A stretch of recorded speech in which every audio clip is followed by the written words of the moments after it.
సప్తవర్ణాలు రెండవ భాగం. ఒకటవ భాగంలో ఇందిర టీచర్గా పనిచేస్తూ అన్నకు వదినకు ఆత్మీయంగా ఉంటుంది. ఇక సుభద్ర ఉత్తరం చూసి సుభద్రతో పరిచయం, తన బాల్యం, సుభద్ర విటితనం అన్నీ గుర్తు చేసుకుంటుంది ఇందిర సినిమాకి వెళ్తే విక్టర్ అక్కడ కనిపిస్తాడు. కథ కొనసాగుతుంది. బాగున్నారా ఇందిర గారు అన్నాడు విక్టర్. స్కూళ్ళు మళ్ళీ మూసేశారు కదండి.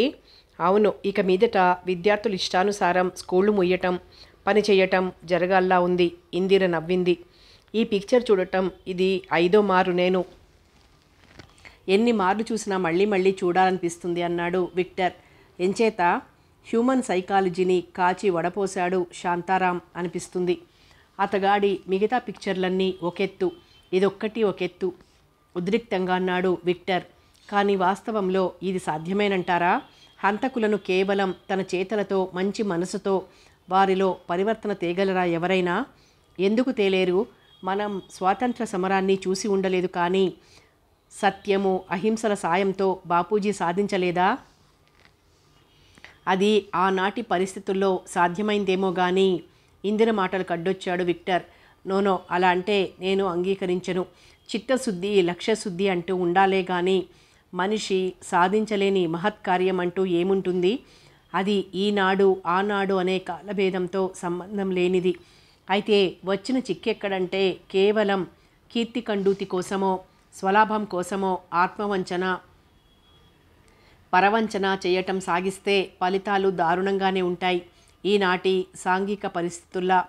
మీరీ మాటలు మనస్ఫూర్తిగానే అంటున్నారా? అతగాడి ముఖం వైపు నిశితంగా చూస్తూ అడిగింది ఇందిర. నాకు పెదవులతో ఒకటి పలికి మనసులో మరొకటి ఆలోచించి చేతులతో ఇంకొకటి చేయటం అలవాట్లేదండి. ఆ చివరి మాట అంటున్నప్పుడు అతగాడి కంఠస్వరంలో కించిత్ రోషం ధ్వనించింది. ఇందిర మృదువుగా నవ్వింది. నాకు తెలుసు. విస్మయంగా ఇందిర వైపు చూశాడు విక్టర్. ఎలా తెలుసు? ఆ రోజు విద్యార్థుల గుంపు మధ్య ఉన్న నా దగ్గరకు ఒక్కసారిగా చూశారు మీరు.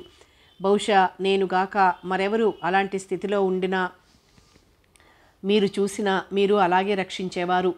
పెట్టరేగిపోయి ఉన్న ఆ విద్యార్థులు ఆ సమయంలో మిమ్మల్ని 4 తగిలించినా ఆశ్చర్యపడవలసిందేమీ ఉండేది కాదు. అందుకు మీరు సిద్ధపడ్డారు, అవునా? విక్టర్ హృదయం ఆనందంతో ఉప్పొంగింది. ఆ ఆనందం తాలూకు హాసరేఖ అతగాడి పెదవుల మీద లాస్యం చేసింది క్షణకాలం. అంతలో ఆ భావాన్ని కప్పిపుచ్చుకుంటూ అన్నాడు, కానీ మరోలా ఎందుకు అనుకోకూడదు? మీరు కాస్త ఎర్రగా బుర్రగా ఉన్న ఆడపిల్లలకు ఏదో ఉపాయం చేసినట్లు నటించి వారి దగ్గర తాము హీరోలుగా చలామణి కావాలని ఉబలాటపడే చాలామంది యువకుల్లానే నేను ప్రవర్తించి ఉంటానని ఎందుకు అనుకోలేకపోయారు? ఇందిర ఫక్కున నవ్వింది. ఆ విద్య ప్రదర్శించేవారి జాతకాలు మాకు తెలుసు అంది. కానీ ఆమె మనసు ఆ జవాబునింకా ఇలా పొడిగించింది. ఆ రోజు అలా పరిచయం అయ్యాక తిరిగి ఈనాటి వరకు నన్ను పలకరించలేదు. 1-2 మార్లు వీధిలో ఎదురైనా వెంటాడలేదు, వేధించలేదు. బహుశా మరో షోకిల్లా రకమైతే దొరికిన అవకాశాన్ని పరిచయం సాకుతో ఎంత గ్రంథమో నడపటానికి వినియోగించుకునేవారు. ఈ రోజైనా అప్రయత్నంగా ఇలా కలుసుకోబట్టి కానీ లేకుంటే మాట్లాడేవారే కాదు అని. మీరు సైకాలజీ స్టూడెంటా అన్నాడు విక్టర్ నవ్వుతూ. హిస్టరీ మెయిన్ కాకున్నా ఈ పాటి తెలుసుకోవటానికి సైకాలజీ స్టూడెంటే కానవసరం లేదు. పిక్చర్ మళ్ళీ మొదలైంది. సంభాషణ ఆగిపోయింది. ఐ మాలిక్ తేరే బంధాం పాట దృశ్యం జరుగుతోంది. ఇరువురు హృదయాలలోనూ ఒకరి పట్ల మరొకరికి గౌరవ భావం, మరేదో ఆత్మీయతాభావం మెల్లిగా తలెత్తింది. మీకోసం మీ అన్నయ్య గారు వస్తారా, లేక ఒంటరిగా వెళ్ళగలరా అన్నాడు విక్టర్ పిక్చర్ పూర్తి కాబోతుండగా. మా అన్నయ్య వస్తారు అంది ఇందిర. దట్స్ గుడ్, నేను వెళ్ళొస్తాను. మంచిది. విక్టర్ వెళ్ళిన వైపే క్షణకాలం చూసి హాలు బయటకు వచ్చింది ఇందిర. గేటు కాస్త దూరంలో సత్యనారాయణ నిల్చునున్నాడు. ఇంటికొచ్చి భోజనం చేసి పక్క మీద పడుకుంది ఇందిర. ఆమె మనసు పదే పదే సినిమా హాల్లో తనకు విక్టర్కు మధ్య జరిగిన సంభాషణను టేప్ రికార్డర్లా వల్లించేస్తోంది. ఏనాడు అనుభవంలోకి రాని కొత్త అనుభూతినేదో ఆమె హృదయాన్ని చల్లగా మృదువుగా స్పృశించి గిలిగింతలు పెట్టసాగింది. అదే సమయంలో తన ఇంట్లో గదిలో పక్క మీద పడుకుని ఉన్న విక్టర్ అలవాటు ప్రకారం పక్క మీద నిటారుగా కూర్చొని మెడలో ఉన్న సన్నని బంగారు గొలుసులోని సిలువ గుర్తు గుప్పెటిలో పెట్టుకుని ప్రార్థన చేసుకున్నాడు. ఎన్నడూ అనుభవంలోకి రాని ప్రశాంతత, హాయి ఏదో అతగాడి హృదయంలో వెల్లువలా పొంగినట్లయింది. సుభద్ర, ఈరోజు రాత్రికి శ్రీనివాస్ని మన ఇంటికి డిన్నర్కి ఆహ్వానించాను. ఈరోజు నీ పుట్టినదినం పండుగ. అతిథి అతగాడు. అన్నట్టు బెంగళూరులో నీలకంఠం గారు నీకు తెలుసు కదా, మీ అమ్మవైపు దూరపు బంధువు. ఆయన గారి కొడుకు విజయసారథి కూడా వస్తాడు. విజయసారథి శ్రీనివాసులు ప్రాణమిత్రులట కూడాను. ఇద్దరిది బెంగళూరే స్వస్థలం. ఇన్నేళ్లు శ్రీనివాస్ చదువుకు విజయసారథే చాలా వరకు ఆర్థిక సాయం చేస్తుండేవాడట. నీకు బావ వరుసవుతాడు. ప్రత్యేకమైన డిషెస్ చేయించమన్నాను రాజేశ్వరమ్మను. వాళ్ళు రాత్రి 8 గంటలకల్లా వస్తారు. వాళ్ళు వచ్చేందుకు కాస్త ముందుగానే నువ్వు డైనింగ్ హాల్లోకి వచ్చి ఉండాలి అన్నారు. ఆ రోజు సాయంత్రం జగన్నాథరావు గారు. ఎందుకు ఏమిటిదంతా అని సుభద్ర అడగదలుచుకోలేదు. కారణం, ఇలాంటి నాటకాలు ఆమెకి ఈ మధ్య బాగా అలవాటైపోయాయి. ఎవరైనా అపరిచితులు, కొద్దిపాటి పరిచయస్తులు వగైరాలు తమ ఇంటికి వస్తారని తెలిస్తే జగన్నాథరావు గారు సుభద్ర విషయంలో ప్రత్యేక శ్రద్ధ తీసుకుంటారు. వారు డిన్నర్కి వచ్చే ముందుగానే సుభద్ర డైనింగ్ టేబుల్ దగ్గర కూర్చునుండాలి. వారు రాగానే మర్యాద కోసం ఆమె ఓ మారు లేచి నిల్చుని సుతారంగా నమస్కారం చేస్తుంది కూర్చున్న చోటు నుంచే. వారు డైనింగ్ హాల్ నుంచి వెళ్ళిపోయాక కానీ ఆమె అక్కడి నుంచి లేవకూడదు. అందాక నౌకర్లకు ఆ పనులు ఈ పనులు పురమాయిస్తూ అక్కడే కూర్చుండిపోవాలి. అలా కాక హఠాత్తుగా ఎవరైనా ఆగంతుకులు రావటం తటస్థిస్తే ఇక సుభద్ర తన గది దాటి బయటికి రావటానికే లేదు. అంత క్రితం రోజే ఆమె కాలు జారిపడి కాలు బెణుకు పట్టి నడవలేకుండా ఉందనో, లేక జ్వరం తగిలి తగ్గి నీరసంగా ఉందనో చెప్పి జగన్నాథరావు గారు ఆగంతకుల్ని సుభద్ర గదిలోకే పిలుచుకొచ్చి పరిచయాలు కానిచ్చి పిలుచుకెళ్ళిపోతారు. సుభద్రకు జబ్బు చేస్తే వాళ్ళ ఫ్యామిలీ డాక్టర్ వెంకటేశ్వరరావు గారు మాత్రమే వైద్యం చేయాలి. జగన్నాథరావు గారి ఆర్థిక సాయంతో డాక్టర్ అయిన వెంకటేశ్వరరావు సుభద్ర చిన్నపిల్ల అప్పటి నుంచి వాళ్ళ ఇంట్లో ఒకడుగా కలిసిపోయాడు. అతగాడిని ఆమె మామయ్య అంటుంది. అనంతపూర్లోనే అతగాడికి ఓ చిన్న బంగళా కొనిచ్చాడు జగన్నాథరావు. జగన్నాథరావు గారి బంగళా అధునాతన పద్ధతిలో కట్టబడి ఉంది. షెడ్డు, కాంపౌండు, గేటు దాటి లోపలికి రాగానే ఖాళీ స్థలము. బంగళా వైపు కుడివైపు నుంచి వెనక వరకు రకరకాల పూలు, పండ్ల చెట్లు ఉన్నాయి. వరండాకు ఎడమవైపు కారు షెడ్ ఉంది. వరండాకు 2 వైపులా 2 పెద్ద పెద్ద గదులున్నాయి. అవి 2 ఆయన గారి ఆఫీస్ రూమ్, ఒకటి విశ్రాంతి గదిగా, వ్యాపార సంబంధమైన వ్యక్తులు వస్తే మాట్లాడే విజిటర్స్ రూమ్గాను ఉపయోగించుకుంటారు. విశాలమైన హాల్లో ఓ పక్కగా జగన్నాథరావు పడుకునే గది. ఆ గది పక్క నుంచి మేడ మీదకి వెళ్లేందుకు మెట్లున్నాయి. మెట్ల పక్కనే టెలిఫోన్ ఉంది. మేడ మీద వరుసగా 5 పెద్ద గదులున్నాయి. ఆ తర్వాత కొంత ఖాళీ స్థలము, గదుల ముందు వరండా చివర్న మేడ దిగి పెరటి వైపు నుంచి తోటలోనికి వెళ్ళటానికి వీలుగా మెట్లున్నాయి. మెట్లు దిగి పెరడు దాటగానే ద్రాక్ష పందిరి, మల్లె పందిరి ఉన్నాయి. మామిడి, అరటి, సపోటా, నిమ్మ చెట్లు కాంపౌండ్ వాల్ పక్కగా వరుస క్రమంలో ఉన్నాయి. మేడ మీద 2 గదులు సుభద్ర కోసం కేటాయించారు ఆయన గారు. ఒక గదిలో సుభద్ర పడుకునే పందిరి మంచం, సోఫా సెట్టు ఉన్నాయి. ఆ గదిలో నుంచే బాత్రూమ్, లాబెటరీ అటాచ్ చేసిన మరో చిన్న గది కూడా ఉంది. రెండో గది ఆమె లైబ్రరీ గది. ఆ గదిలో 2 బీరువాల నిండుగా సుభద్ర కోరిన ఆమెకిష్టమైన ఇంగ్లీషు, తెలుగు పుస్తకాలన్నీ ఉన్నాయి. సుభద్ర గది పక్కనే రాజేశ్వరమ్మ గది. ఆ పక్కనున్న 2 గదులు ఎవరైనా ముఖ్య అతిథుల కోసమని కేటాయించబడ్డాయి. అయితే అంతటి ముఖ్యమైన అతిథులెవ్వరూ ఇందాక వచ్చింది లేదు. ఆ గదుల్లో ఉన్నది లేదు. క్రింద హాల్లోంచి పక్కగా డైనింగ్ హాల్ విశాలమైంది ఉంది. డైనింగ్ హాల్ పక్కగా కిచెన్, ఆ తర్వాత బాత్రూమ్, దాని పక్కనే స్టోర్ రూమ్లున్నాయి. నౌకరు లక్ష్మి, దాని భర్త మంగయ్యల కోసం బంగళా చివర్లో పెరటివైపు చిన్న అవుట్ హౌస్ ఉంది. వంట పంతులు హాల్లో ఓ మూలగా పడుకుంటాడు. రాత్రి 8 కావస్తుండగా సుభద్ర డైనింగ్ హాల్లోకి వచ్చి కూర్చుంది.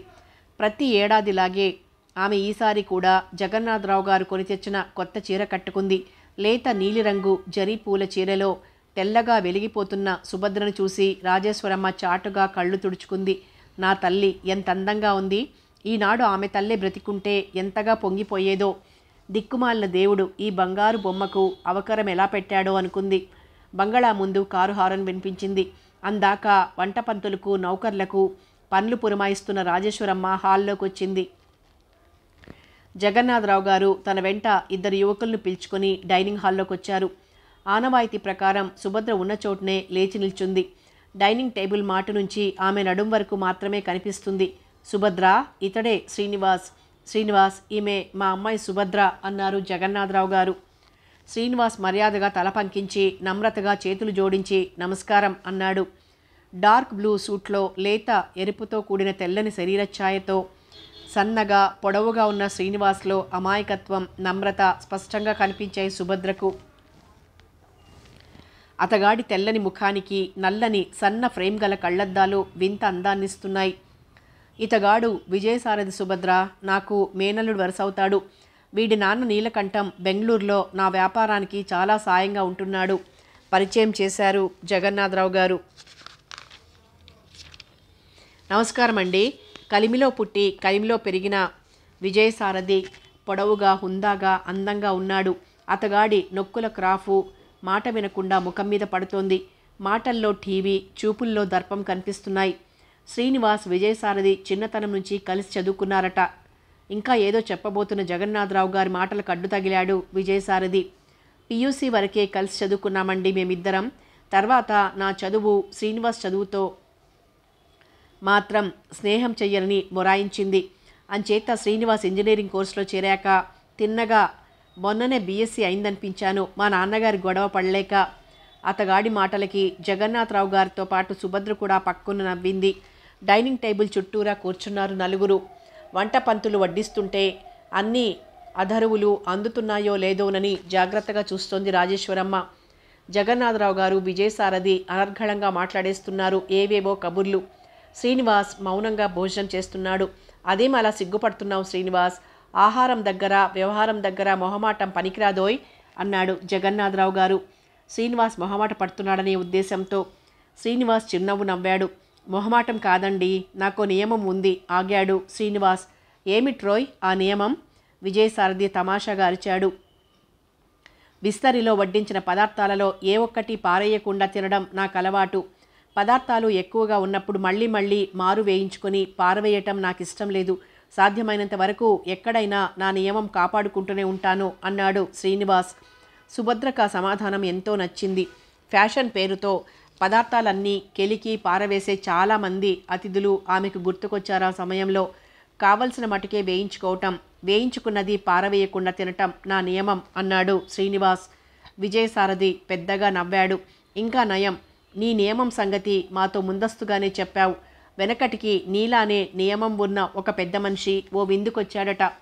ఆయన గారికి అదనంగా మరో నియమం కూడా ఉందటలే, భోజన సమయంలో మాట్లాడకూడదని.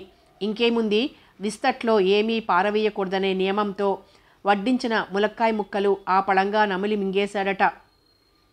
వడ్డిస్తున్న ఆసామి ఇది చూసి అతగాడికి ములక్కాడలంటే చాలా ఇష్టం కాబోలనుకుని సాంబార్లో ఉన్న ములక్కాడ ముక్కలన్నీ సాధించి శోధించి మరీ తెచ్చి విస్తట్లో వేసేశాడట. అంతటితో అయ్యగారు నియమానికి మంగళహారతి పాడి బాబోయ్ ఇక వెయ్యకండి నరిచాడట. విజయసారథి చెప్పిన కథతో సుభద్రకు నవ్వాగింది కాదు. జగన్నాథరావు గారికి పొలమారింది నవ్వుతో. కన్నీళ్లు తుడుచుకుంటూ అబ్బబ్బా మీ నాన్నలాని నువ్వు తమాషాగా మాట్లాడతావోయ్ అన్నారాయన గారు. శ్రీనివాస్ రోషపడ్డాడేమో అనుకుని అతగాడి వైపు చూసింది సుభద్ర. కానీ అతగాడు కూడా మిత్రుడి మాటలకు చిరునవ్వు నవ్వాడు. సరే, మీ అందరూ పట్టుబట్టి నా నియమం పాడు చేస్తారనుకుంటే నేనేం చెయ్యలేను, పారేస్తాను అన్నాడు. ఆహా, అలా నిక్కచ్చి అయిన పద్ధతులుండటమే గొప్ప విషయం బాబు అంటూ జాగ్రత్తగా వడ్డించమని వంటపంతులకి చెప్పింది రాజేశ్వరమ్మ. భోజనాలు పూర్తయ్యాయి. శ్రీనివాస్, విజయసారథి, జగన్నాథరావు గారు హాల్లోకి వెళ్ళిపోయారు. సుభద్ర, నువ్వు మేడ మీదకి పదమ్మా, మేము వస్తాం కాసేపట్లో అన్నారు జగన్నాథరావు గారు. పెరటివైపు మెట్ల మీద నుంచి మేడ మీదకి వెళ్ళింది సుభద్ర. కాసేపు అయ్యాక విజయసారథి శ్రీనివాస్ని వెంట పెట్టుకుని మేడ మీదకి వచ్చారు జగన్నాథరావు గారు. మేడంతా చూపించారు. రేపటి నుంచి ఈ 2 గదులు మీరిద్దరూ వాడుకోవచ్చు అన్నారు. అతిథి గదులు విజయసారథి శ్రీనివాసులకై కేటాయిస్తూ. అలాగే అన్నాడు విజయసారథి. సుభద్ర గదిలోకొచ్చి కూర్చున్నారంతా. శ్రీనివాస్, ఓ పాట పాడబోయ్ అన్నారు జగన్నాథరావు గారు. ఇప్పుడు పాటేమిటండి? శ్రీనివాస్ బెరుగ్గా అన్నాడు. మరెప్పుడ్రా పాటలు పాడేది? తెల్లారుజామున అందరి నిద్ర చెడగొడుతున్నా? పాడు శ్రీనివాస్, మామయ్య స్వయంగా అర్థిస్తుంటే పాడకపోవటం సబబు కాదు అన్నాడు విజయసారథి. నిజానికి తన ప్రాణ స్నేహితుడి గాన పాండిత్యం శ్రోతలకు వినిపింపచేయాలన్న తహతహ విజయసారథిలో ఉంది. పాడండి అంది సుభద్ర అభ్యర్థిస్తున్నట్లు. ఇక తప్పలేదు శ్రీనివాస్కు. మెల్లిగా గొంతు సవరించుకున్నాడు. కబీర్ భజన్ మొదలుపెట్టాడు. ఆరోహణ అవరోహణ క్రమాలతో అతగాడి ధీర గంభీర స్వరం అలలు అలలుగా తేలుతూ శ్రోతలను దివ్య లోకాల అంచులకు తీసుకెళ్ళింది. ఎక్సలెంట్! అప్రయత్నంగా అంది సుభద్ర పాట ఆగిపోగానే. శ్రీనివాస్ చిరునవ్వు నవ్వాడు. విజయసారథి గర్వంగా మిత్రుని భుజం తట్టాడు. మరి కాసేపటికి ఇద్దరూ సెలవు తీసుకుని వెళ్ళిపోయారు. వాళ్ళు వెళ్ళిపోయాక జగన్నాథరావు గారు సుభద్ర ఎదురుగానే రాజేశ్వరమ్మతో చెప్పారు. రాజేశ్వరి, రేపట్నుంచి నీ గది పక్క గదిలో విజయసారథి, చివరి గదిలో శ్రీనివాస్ ఉంటారు. వాళ్ళిద్దరికీ అన్ని ఏర్పాట్లు ఇక్కడే జరిపించాలి. కారణం ఏమిటని అడగబోయి మానేసింది రాజేశ్వరమ్మ. అది గ్రహించిన జగన్నాథరావు చిరునవ్వు నవ్వారు. నీలకంఠం విజయసారథిని కొన్ని నెలల పాటు నా దగ్గరే పెట్టుకొని వ్యాపారపు మెలకువలు నేర్పమన్నాడు. బెంగళూరులో ఉంటే చనువు కొద్దీ తన మాట వినక స్నేహితులు విలాసాలు అంటూ బాధ్యతారహితంగా తయారవుతాడని నీలకంఠం భయం. సరేనన్నాను. కాస్త ఆకతాయితనం ఇంకా పోలేదతగాడిలో. 4 రోజుల్లో బాగా తేలుతాడు. మెరికలాంటి కుర్రాడు. ఇక శ్రీనివాస్ అంటావా? అతగాడి కోర్సుకయ్యే ఖర్చంతా నేనే భరిస్తానన్నానుగా. ఎలాగూ మంచి కుర్రాడు, బుద్ధిమంతుడు. పార్ట్ టైం జాబ్ నా దగ్గరే ఇచ్చాను. అతగాడు ఉట్టినే నా దగ్గరే డబ్బు పుచ్చుకోవటానికి అభిమానపడుతున్నాడు. అంచేత నా వ్యాపారపు కాగితాలు వగైరా పనులు చూస్తూ ఇక్కడే ఉంటాడు. మిత్రులిద్దరూ ఒక్కచోటే ఉంటారు. ఏమంటావు అన్నారాయన గంభీరంగా. మంచిదన్నయ్య అంది రాజేశ్వరమ్మ. ఎవరి రూమ్లలోకి వాళ్ళు వెళ్ళిపోయారు. పక్క మీద పడుకున్న సుభద్రకి ఈరోజు ఎంతో హాయిగా ఉంది. శ్రీనివాస్ మధురమైన కంఠస్వరం ఆమె చెవుల్లో మారుమ్రోగటం మొదలెట్టింది. విజయసారథి కబుర్లు ఆమెకు గుర్తుకొచ్చి నవ్వు తెప్పిస్తున్నాయి. ఏ పుట్టినదినము ఇంత హాయిగా సరదాగా గడిచిపోలేదనిపించింది ఆమెకు. ఆ ఊహల్లోనే కమ్మగా నిద్రపట్టింది. మీ నాన్నగారి దగ్గర నుంచి ఉత్తరం వచ్చింది ఇందిరా.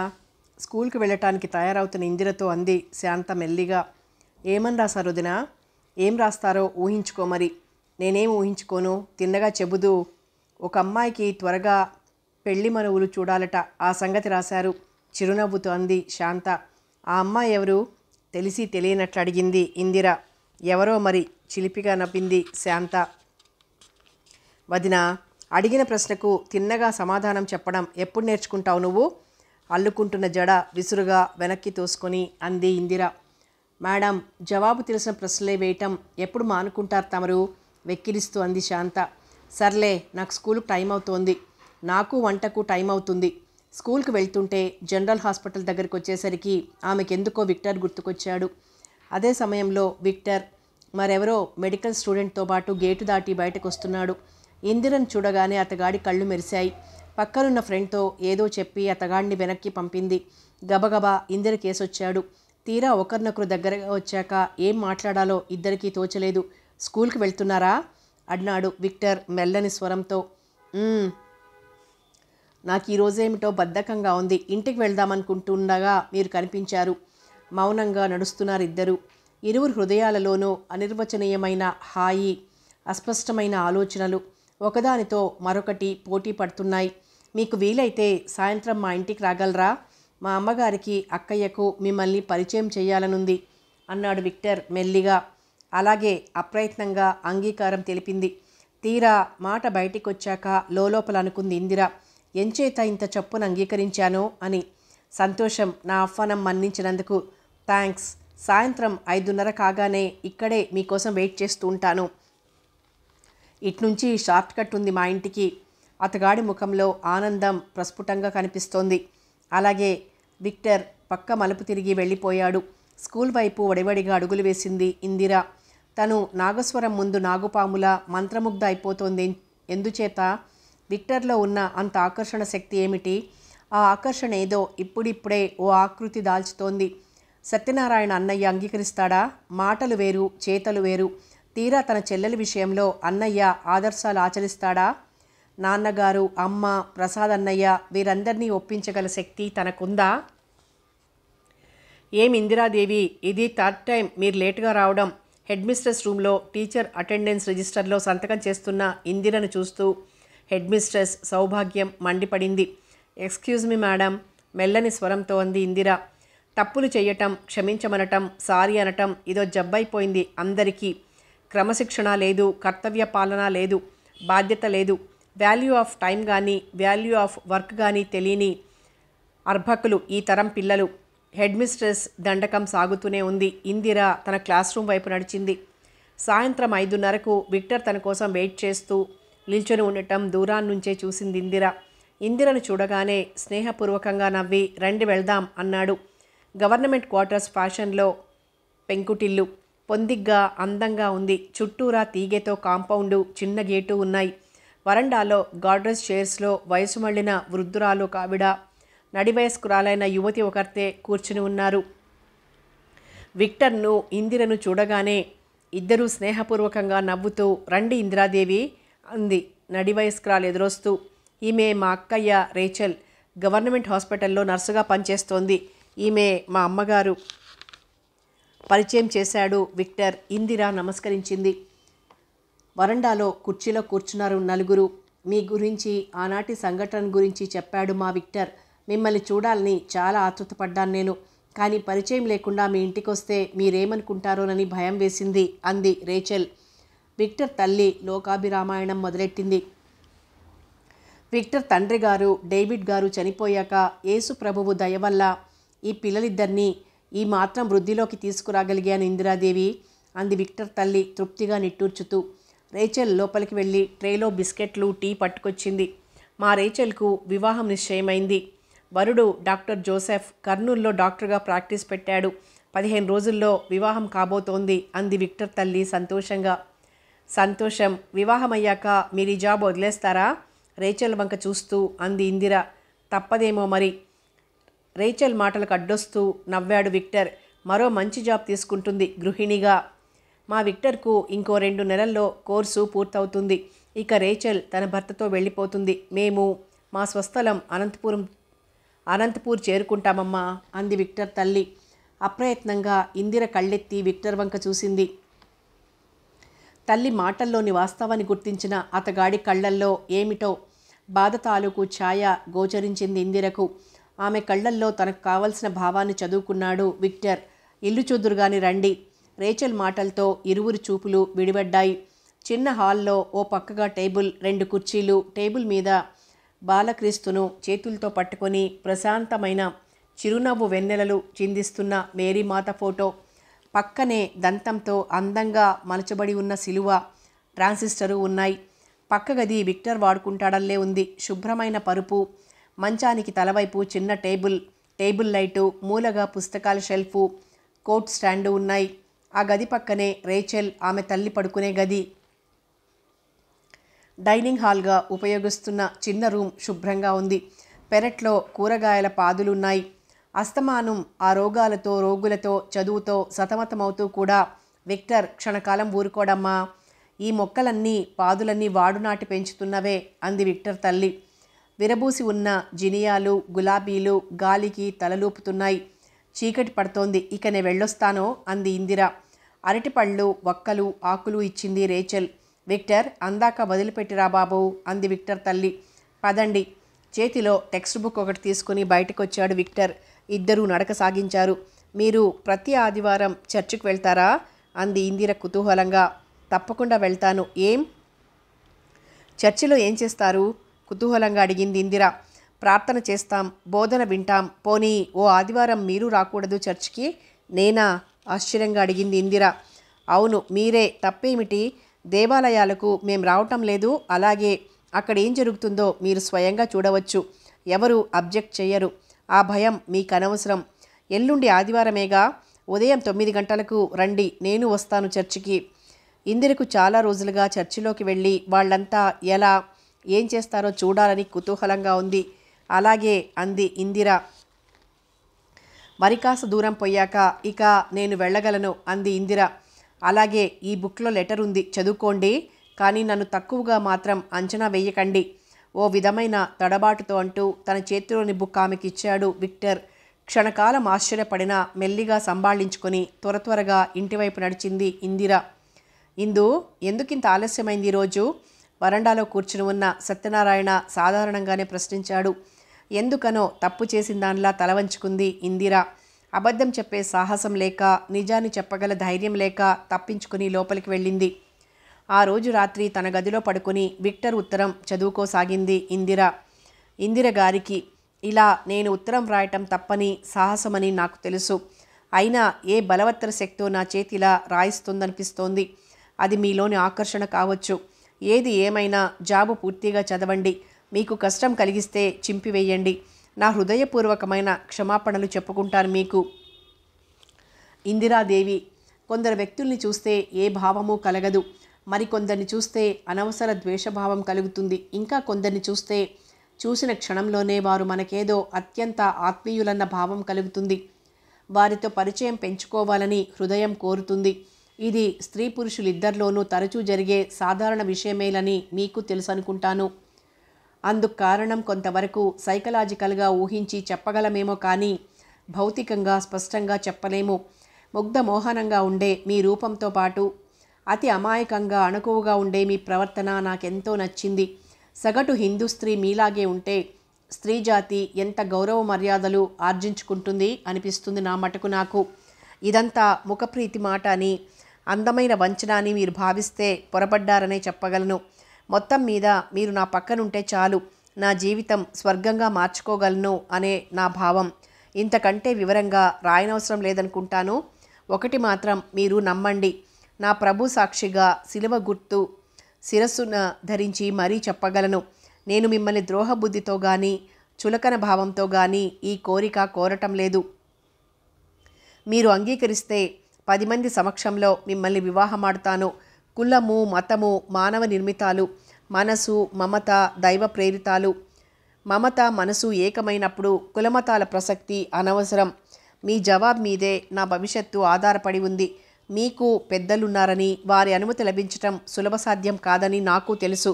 కానీ ముందస్తుగా మీ హృదయంలో నాకు స్థానం అంటూ ఉంటే పెద్దల ఆశీర్వచనాలు కూడా లభ్యం కాగలవని నా విశ్వాసం. నా హృదయం ఏ దాపరికము లేకుండా మీ ముందు పరిచాను. ఇలా రాయటం తప్పని కానీ నా ఉద్దేశాలలో అసభ్యత కానీ ఉన్నట్లు మీకు అనిపిస్తే క్షమించమని మరీ మరీ కోరుతున్నాను. మీ ఉద్దేశం ఏదైనా నాకు ముఖాముఖిగా స్పష్టంగా చెప్పగోరుతున్నాను. నా భావాలకు మీ సమాధానం వ్యతిరేకంగా ఉండే పక్షంలో మీ భావి జీవితానికి నేనే విధంగానూ అడ్డురానని, జీవితాంతం మీ క్షేమం కోరే స్నేహితునిగా మాత్రమే నిలిచిపోతానని నా దైవం మీద ప్రమాణం చేసి చెప్పగలను. మీ స్నేహితుడు విక్టర్. జాబు పూర్తి చేసిన ఇందిరలో విక్టర్ పట్ల ఎనలేని గౌరవభావం ఉప్పొంగింది. ఎక్కడ సభ్యత హద్దుదాటని అతగాడి రాత ఆమె హృదయాన్ని ఆకట్టుకుంది. ఉత్తరాన్ని హృదయానికి హత్తుకుంది ఇందిర. విక్టర్ బలిష్టమైన బాహువులు తన చుట్టూరా ఉన్నట్లు అనుభూతి కలిగిందా క్షణంలో. సిగ్గుతో ఆనందంతో ఆమె శరీరం మనస్సు తేలికగా తేలిపోసాగాయి. ఆమె పెదవులు మృదు మధురంగా ఉచ్చరించాయి విక్టర్ అంటూ. ఆమెకు ఎప్పుడు నిద్ర పట్టిందో ఆమెకు తెలియదు. 2 నెలలుగా జగన్నాథరావు గారి మేడ మీద గదుల్లో విజయసారథి శ్రీనివాసులుంటున్నారు. జగన్నాథరావు గారు ప్రతిరోజు ఇద్దరిని పలకరించి సౌకర్యాలు అమరుతున్నది లేనిది విచారిస్తుంటారు. విజయసారథికి కలుపుగోలుతనం జాస్తి అంచేత అతగాడు సుభద్రతో అప్పుడప్పుడు కబుర్లాడుతూ కూర్చుంటాడు. జగన్నాథరావు గారి యువకులిద్దరి నడవడికను ఒరుపు వేసి చూస్తున్నారు. శ్రీనివాస్కు నెలకు కొంత జీతంగా ఇస్తూ కాలేజీ లేని టైంలో తన కంపెనీ పనులు చూడమని పార్ట్ టైం జాబ్ నిర్ణయించారు ఆయన గారు. విజయసారథికి డబ్బుకు కొదవలేదు. ఒళ్ళొంచి పనిచేయటం అంటేనే అతగాడికి తగని కష్టమనిపిస్తూ ఉంది పాపం.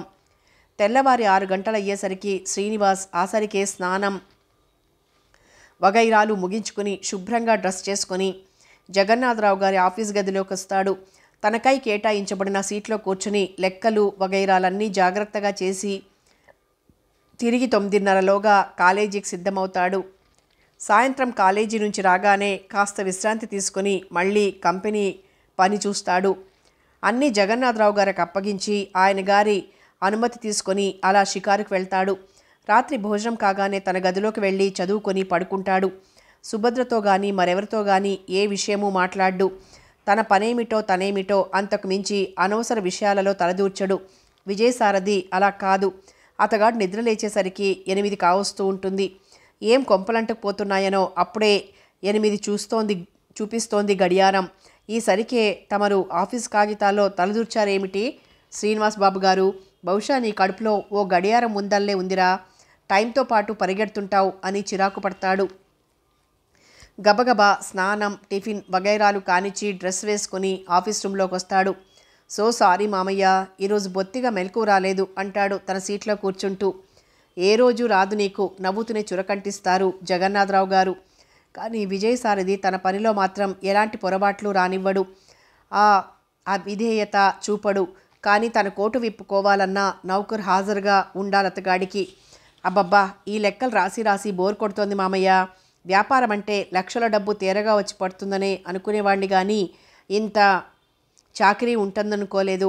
ఈ వెధవ లెక్కలు జమాలు 6 నెలలు అదే పనిగా శ్రీనివాస్లా చేశానంటే నన్ను నేరుగా బెంగళూరు మెంటల్ హాస్పిటల్కి పంపవచ్చు. సుకుమారంగా పెరిగిన విజయసారథి అలా చికాకు పడుతుంటే అలసటతో చిరు చెమటలతో అతగాడి తెల్లని శరీరం లేత ఎరుపుకు తిరిగితే చూడముచ్చటగా ఉంటుంది జగన్నాథరావు గారికి. అనిర్వచనీయమైన వాత్సల్యమేదో విజయసారథిపై పెళ్లిబుకుతుందా క్షణంలో. ఆ ఇరువురు యువకులలోనూ సుభద్రకు తగిన వరుడుగా ఎవరిని నిర్ణయించాలన్న సమస్య ఆయన గారిలో ఆరంభమైంది. ఇరువురు 2 రకాల మంచివారు. ఒకరు కటిక దారిద్ర్యంలో నుంచి సత్ప్రవర్తన, ఆత్మాభిమానము అనే దివిటి పుచ్చుకున్నారు. భవిష్యత్తును వెతుక్కుంటూ బయలుదేరితే మరొకరు అంతులేని సిరి సంపదలు, సౌకుమార్యంలో నుంచి బాధ్యత అంటే ఏమిటో తెలుసుకోవాలని కుతూహలంతో బయలుదేరినవారు. అయితే కలిమికి లోటు లేని విజయసారథి కోరి కోరి అవిటి పిల్లను అర్ధాంగిగా చేసుకోవడానికి అంగీకరిస్తాడా? ఎంత చనువుగా సుభద్రతో మాట్లాడినా అతగాడిలో సుభద్ర ఎడల వేరు భావన లేదనేది స్పష్టంగా తెలిసిన విషయమే. ఇక అతగాడిపై ఆశలు పెట్టుకోవటం భావ్యం కాదు. మిగిలింది శ్రీనివాస్. మెరుగుపెట్టబడిన అపరంజీది అతగాడి మనస్తత్వం. ఆ మధ్య ఓ రోజు పనిమాలి విజయసారథి గదిలోకి వెళ్ళారు జగన్నాథరావు గారు. ఏదో ఇంగ్లీష్ నవల చదువుకుంటున్న విజయసారథి జగన్నాథరావు గారిని చూసి క్షణకాలం ఆశ్చర్యపోయాడు. ఇదేమిటి మామయ్య, నువ్వు ఇందాక రావడం ఎందుకు? కబురు చేస్తే నేనే నీ గదిలోకి వచ్చేవాణ్ణిగా అన్నాడు సోఫాలో జగన్నాథరావు గారి పక్కన కూర్చుంటూ. పర్వాలేదులే సారథి, నీతో ఓ విషయం మాట్లాడాలని వచ్చాను, నువ్వు నాకు మాట ఇవ్వాలి అన్నారు ఆయన గారు. క్షణకాలం ఆలోచించాడు విజయసారథి. తర్వాత మెల్లిగా అన్నాడు, చెప్పండి. నా పీకల మీదకు మరొకళ్ళ పీకల మీదకు రానిదైతే తప్పక మాటిస్తాను అన్నాడు. జగన్నాథరావు గారు నవ్వారు. మొత్తానికి వ్యాపారస్తుడి కొడుకుని అనిపించుకున్నావోయ్. సుభద్ర అవకరం నీకు బాగా తెలుసు, కానీ దీనిని గురించి నువ్వెక్కడా ఎవరితోనూ చివరకు శ్రీనివాస్తో కూడా అనకూడదు. అదే నే కోరేది అన్నారు ఆయన గారు. ఆయన గారి హృదయంలోని ఆరాటం విజయసారథి అర్థం చేసుకోగలడు. అందుకే అతగాడు జగన్నాథరావు గారి చేతులు తన చేతిలోకి తీసుకున్నాడు. నీ బాధ ఏమిటో నాకు తెలుసు మామయ్య. నా వల్ల నీకు కానీ సుభద్రకు కానీ ఎలాంటి కీడు జరగదు, నన్ను నమ్ము అన్నాడు దృఢంగా. జగన్నాథరావు గారు తృప్తిగా నిట్టూర్చారు. తర్వాత బయటకు వచ్చేశారు. అంచేత విజయసారథి సుభద్ర అవకరం తనలానే దాచి ఉంచాడని జగన్నాథరావు గారికి దృఢ విశ్వాసం ఉంది. ఇక రేపో మాపో శ్రీనివాస్ను కదిపి జాగ్రత్తగా సుభద్రతో వివాహానికి అంగీకరింపచేయాలి. ఆ రోజు రాత్రి భోజనాలయ్యాక మేడ మీదకి వెళ్ళబోతున్న విజయసారథి శ్రీనివాస్లను తన గదిలోకి పిలిపించారు జగన్నాథరావు గారు. తీరా వాళ్ళిద్దరూ వచ్చి కూర్చున్నాక ఎలా మొదలు పెట్టాలో ఎలా మాట్లాడాలో అర్థం కాలేదు ఆయన గారికి. మమ్మల్ని పిలిచారెందుకు మామయ్య? చనువుగా అడిగాడు విజయసారథి. ఇక తప్పలేదు జగన్నాథరావు గారికి. ఏం లేదు విజయసారథి, నా వ్యాపార బాధ్యతలన్నీ ఇకపై శ్రీనివాస్పై పెట్టదలుచుకున్నాను. ఆ విషయం శ్రీనివాస్తో ప్రస్తావిద్దామని. శ్రీనివాస్ నిర్ఘాంతపోయి ఆయన గారి వైపు చూశాడు. మెల్లని స్వరంతో అన్నాడు, మీ వ్యాపార బాధ్యతలు నాపైన? విజయసారథి పక్కపక్క నవ్వాడు. ఏం మనుషులయ్యా మీరు, సూటిగా మనసులో మాట చెప్పలేకపోతున్నాడు మామయ్య. నే చెప్పనా? మరి సరిగ్గా విను. సుభద్రను నీకిచ్చి వివాహం చేసి నిన్ను తన దగ్గరే ఉంచుకుని ఈ ఆస్తి వ్యాపారం అంతా నీకిచ్చేయాలని మా మామయ్య సంకల్పం. మరి నీ అభిప్రాయం ఏమిటో చెప్పు. నా ఉద్దేశంలో మాత్రం జగన్నాథం మామయ్య లాంటి బంగారు పిచ్చుక, సుభద్ర లాంటి సంస్కారవతి ఇల్లాలు లభ్యం కావటం చాలా అదృష్టమనే చెప్పాలి. విజయసారథి ఇంత ఫ్రాంక్గా ఈ చిక్కు విడదీస్తాడని జగన్నాథరావు గారు కూడా ఊహించలేదు. అయినా బెట్టు చెడకుండా, అదేమిటి సారథి, ఉన్న పళాన అతగాడిని తొందర పెడితే ఎలా అన్నారు ఆయన గారు కంగారు నటిస్తూ. ఉన్న పళాన ఈ క్షణంలోనే చెప్పమన్నానా శ్రీనివాస్? ముసుగులో గుద్దులాట ఎందుకని అసలు విషయం స్పష్టంగా చెప్పానంతే. 3 రోజులు టైం ఇస్తాం. ఈ 3 రోజులు రాత్రింబవళ్ళు ఆలోచించు శ్రీనివాస్. కానీ ఒక చిన్న షరతు హుషారుగా అంటూ శ్రీనివాస్ చెవి దగ్గరగా ముఖం పెట్టి అన్నాడు విజయసారథి. నీ నిర్ణయం మాత్రం మా అభిప్రాయానికి అనుకూలంగా ఉండి తీరాలి అంతే. అతగాడి చిలిపితనానికి జగన్నాథరావు గారు శ్రీనివాస్ పక్కున నవ్వారు. ఆ భాగ్యానికి నన్ను ఆలోచించుకోమనటం, 3 రోజులు టైం ఇవ్వటం ఎందుకు? అయినా ఆమెగారి అభిప్రాయం అడిగారా ముందు? అదో ఫార్మాలిటీ అనుకుంటాను. సుభద్ర అభిప్రాయంతో నీకు పనేమిటి? అది మాకు సంబంధించిన విషయం. అతి లైట్ సమస్యలు కూడా అతి వెయిట్గా ఫీల్ అవటం మామయ్యకు, మా నాన్నగారికి అసలు ఆ తరం వారి ప్రత్యేకత. అతి వెయిట్ సమస్యలు కూడా అతి లైట్గా పరిష్కరించుకోవడం మన తరం వారి ప్రత్యేకత. సర్లే మామయ్య, నాకు ఇక నిద్ర ముంచుకొస్తోంది. 3 రోజులు అయ్యాక తిరిగి ఈ విషయమై ఈ గదిలో సమావేశమవుదాం. సరేనా? ఇక వెళదాం. హుషారుగా ఈల వేసుకుంటూ మేడవైపు నడిచాడు విజయసారథి. భలే వాడివోయ్ అంటూనే తప్పుకున్నారు జగన్నాథరావు గారు. తన గదివైపు వెళ్లబోతూ అప్రయత్నంగా సుభద్ర గదికేసి తలెత్తి మొదటిసారి చూశాడు శ్రీనివాస్. 2 నెలలుగా ఇక్కడున్నా అతగాడెప్పుడు సుభద్రను పరీక్షగా చూడలేదు. జగన్నాథరావు గారు తనను జాలి కొద్దీ చేరదీశారు. తనకేదో ఉపాధి కల్పించాలని చూస్తున్నారు. కష్టపడి పనిచేయటం వరకే తన బాధ్యత అనే భావనలోనే ఉన్న తనకు అనవసర విషయాలలో తలదూర్చే తత్వం లేదు. అప్పుడప్పుడు సుభద్ర గదిలో నుంచి విజయసారథి కబుర్లు, సుభద్ర నవ్వు వినిపిస్తూనే ఉంటాయి. వాళ్ళు బంధువులు, ఒకే అంతస్తు వారు, నాకెందుకు అనే భావన మినహా మరేమీ కలిగేది కాదు తనలో. సుభద్ర గది తలుపు ఓరవాకిలిగా వేసి ఉందప్పుడు. పందిరి మంచం మీద తలగడలకు ఆనుకొని పక్కకు ఒత్తిగిలి టేబుల్ లైట్ కాంతిలో ఏదో చదువుకుంటోంది సుభద్ర. లేత ఆకుపచ్చ రంగు చీరే, అదే రంగు జాకెట్టుతో రేగి ఉన్న పొడుగాటి జడ తెల్లని పరుపు మీద కాలనాగులా జీరాడుతోంది. శ్రీనివాస్ కళ్ళు క్షణకాలం బయర్లు కమ్మినట్లయ్యాయి. అపరంజి ప్రతిమ, సన్నని జరీ జలతారు మేలి ముసుగు మాటన దాగని అందాల్ని విరజిమ్ముతున్నట్లుందా భంగిమ. అప్రయత్నంగా సుభద్ర గుమ్మం వైపు చూసిందా క్షణంలోనే. తన వంక తదేకంగా చూస్తున్న శ్రీనివాస్ కనిపించి తడబాటుతో మంచం మీద లేచి కూర్చుంది. ఆ కంగారులో ఆమె పైట జారి చీరకుచ్చెళ్ళు మడమలకు పైగా పెనవేసుకుపోయాయి. మరుక్షణంలో తనను తాను సర్దుకుని అలాగే కూర్చొని ఏమైనా కావాలా అంది మెల్లని స్వరంతో. ఊహూ తడబాటుతో గబగబా తన గదివైపు నడిచిపోయాడు శ్రీనివాస్. ఆదివారం ఉదయం 8 గంటలు కావస్తుండగా ఏదో జ్ఞాపకం వచ్చి గబగబా స్నానం చేసి డ్రెస్ చేసుకుంటున్న ఇందిరను ఆశ్చర్యంగా చూసింది శాంత. ఈ ఆదివారం ప్రైవేట్ క్లాస్ తీసుకుంటున్నావా ఇందు?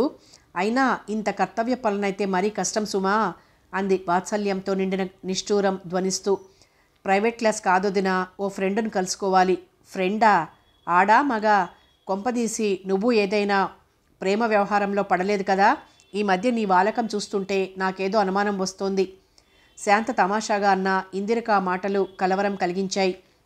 అన్నయ్య వదినలకు కూడా తన విషయంలో అనుమానం వస్తోంది కాబోలు. కానీ అనుమానించేందుకు, అదుపులో పెట్టేందుకు తనేం హద్దుమీరి ప్రవర్తిస్తోందా ఏమిటి? ఎలాగూ త్వరలోనే సత్యనారాయణ అన్నయ్యతో తన విక్టర్ల విషయాలు చెప్పి అతగాడి అంగీకారం, ఆశీర్వాదం తీసుకోవాలని అనుకుంటోంది. ఇంకా భయం దేనికి? ఇదేం దొంగచాటు వ్యవహారం కావాలని తను కోరుకోవటం లేదు. ఏమిటిందు అంత ఆలోచనలో పడిపోయావు? శాంత భుజం తట్టడంతో ఉలిక్కి పడింది ఇందిర. ఏం లేదంటూనే బయటకు నడిచింది. సత్యనారాయణ ఏదో ఇంగ్లీష్ మ్యాట్నీకి వెళ్తున్నాడల్లే ఉంది. చర్చి గేటు దగ్గర నిల్చుని ఉన్న విక్టర్ అల్లంత దూరాన్నుంచే ఇందిరను పోల్చుకున్నాడు. అతగాడి పెదవులపై చిరుదర హాసం మొలకెత్తింది. వచ్చారా అన్నాడు ఆప్యాయంగా ఎదురొస్తూ. అలా దూరంగా ఉన్న ఆ చెట్టు నీడలో కూర్చుందాం పదండి, ఇంకా టైం కాలేదన్నాడు విక్టర్ అటుకేసి నడుస్తూ. చర్చు కాంపౌండ్లో చాలామంది క్రిస్టియన్ దంపతులు, ఒంటరిగాళ్ళు అంతా అక్కడక్కడ నిల్చుని కబుర్లు చెప్పుకుంటున్నారు. ఒకరిద్దరు తెలిసిన వాళ్ళు విక్టర్ను ఇందిర ఎవరంటూ ప్రశ్నించారు. తన స్నేహితురాలని చెప్పాడు అతగాడు. అందరికీ దూరంగా చెట్టు కింద కూర్చున్నారిద్దరు. మోకాళ్ల మీద గెడ్డ మానించుకొని పచ్చిగడ్డి పరకలు వేళ్లతో లాగుతూ కూర్చుంది ఇందిర. ఆ ఉత్తరం చూశారా? ఇందిర వైపు నిశితంగా చూస్తూ అడిగాడు విక్టర్. తెల్లని చీర, తెల్లని జాకెట్లో దివి నుండి భువికి దిగి వచ్చిన దేవదూతలా ఉందనిపించింది అతగాడికి. తల వంచుకొని మెల్లిగా అంది. మీ నిర్ణయం నేను తెలుసుకోవచ్చా? మృదువుగా అడిగాడు విక్టర్. క్షణకాలం ఇందిరకి ఎలా జవాబు చెప్పాలో తెలియలేదు. మాట వెలికిరాని సిగ్గేదో ఆమెను మూగదాన్ని చేసేసింది. పోనీ మీ ఉద్దేశం కాగితం మీద రాయండి చాలు. ఆమె హృదయంలో రేగుతున్న భావ సంచలనాన్ని ఆమె చెక్కిళ్ల ఎరుపుదనంలో చూడగలిగిన విక్టర్ చిరునవ్వు నవ్వాడు. ఇందిర పెదవులు మెల్లిగా విడిపడ్డాయి. త్వరలో మా అన్నయ్యతో చెబుతాను. మా కుటుంబంలోని మిగతా మెంబర్స్ అంగీకారం తెలుపుతారని నేను అనుకోవటం లేదు. కానీ సత్యనారాయణ అన్నయ్య, శాంతవదినలు మాత్రం ఆశీర్వదిస్తారనే నమ్మకం నాకుంది. విక్టర్ కళ్ళు ఆనందంతో మెరిశాయి.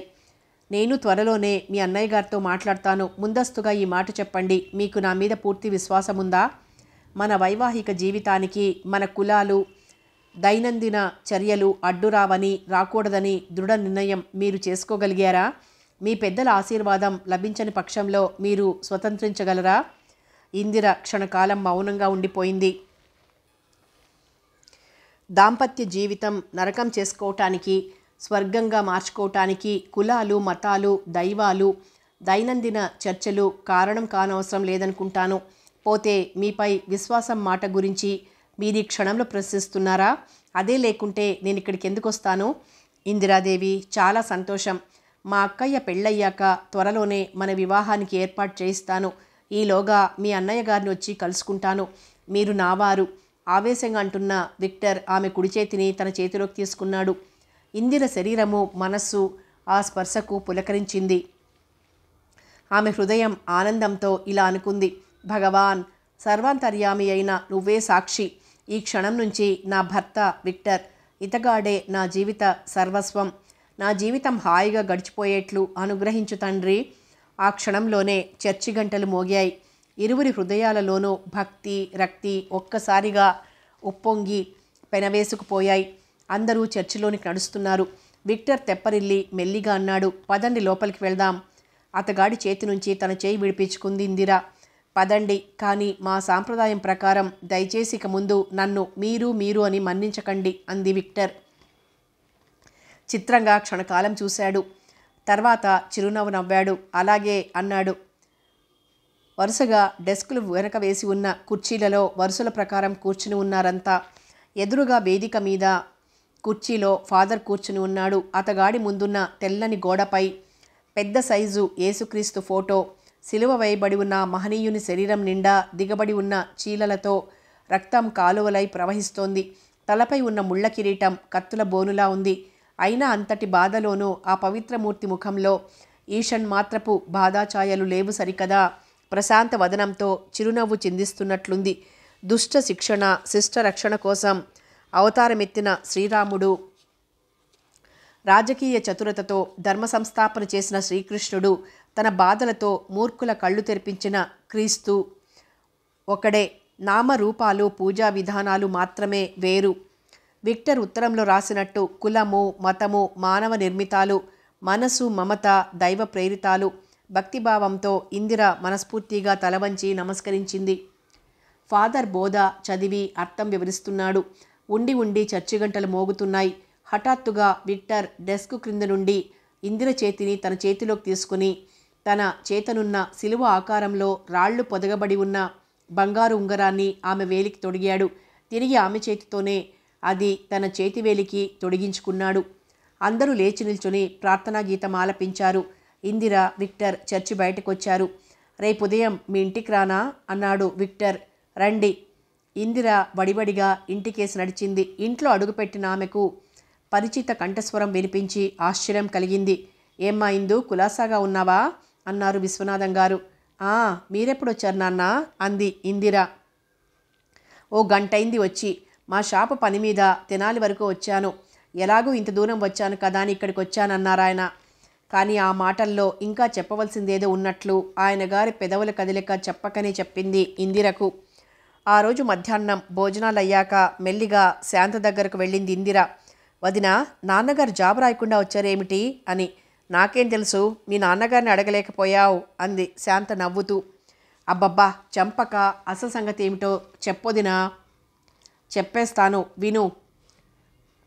హైదరాబాద్లో లా కాలేజీ లెక్చరర్గా ఉంటున్న మోహన్ రావు గారనే అబ్బాయి వచ్చే ఆదివారం నాడు ఇందిరాదేవిని చూడటానికి రాబోతున్నాడట. జాతకాలు అవి కుదిరిపోయాయట. మీ నాన్నగారు మోహన్ రావు పెద్దవారితో అన్ని విషయాలు మాట్లాడుకునే వచ్చారు. ఇక అబ్బాయి అమ్మాయి చూసుకోవటం తరువాయి, ముహూర్తాలు పెట్టేసుకుంటారు. శాంత హుషారుగా చెప్పిన కబురుతో ఒక్కసారిగా మ్రాన్పడిపోయింది ఇందిర. నిజంగానా వదినా? అంది పేలవంగా. అబద్ధం చెప్పాల్సిన అవసరం నాకేమొచ్చిందమ్మా అంది శాంత నిష్ఠూరంగా, కోపం నటిస్తూ. వడివడిగా విశ్వనాథం గారున్న గదిలోకొచ్చింది ఇందిర. నాన్నగారు, నాకు పెళ్లి సంబంధం అంది. విశ్వనాథం గారు నవ్వారు. అవునమ్మా, నాకు మీ అమ్మకు నీ బాధ్యత ఒక్కటే మిగిలిపోయింది. అదొక్కటి సక్రమంగా నెరవేర్చితే ఈ జన్మకు సజావుగా బ్రతుకు వెళ్ళమార్చుకున్న వాళ్ళమవుతాం.